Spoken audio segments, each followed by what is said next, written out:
How to change Instagram story from close friend to everyone. Hey everyone, welcome back to the channel. In today's video, I'll show you how to change your Instagram story from close friends to everyone. So here, if you've accidentally posted a story to close friends and want everyone to see it, then just follow the simple steps. So here, first thing first, open the Instagram app on your phone and make sure that you're logged in to your account. And now here, once you're inside the app, just tap on your story at the top of the screen to open the story that you have shared with close friends.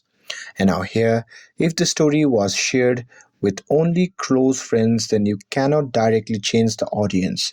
Instead, you can just tap on the three dot icon shown in the bottom right corner of the screen.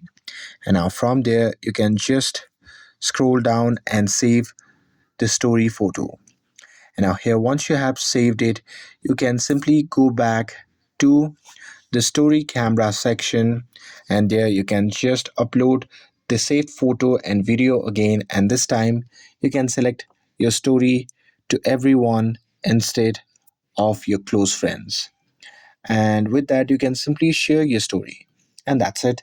That's how you can change an Instagram story from close friend to everyone. With this, if you found this video helpful, then don't forget to like, share, and subscribe to get updated for more videos.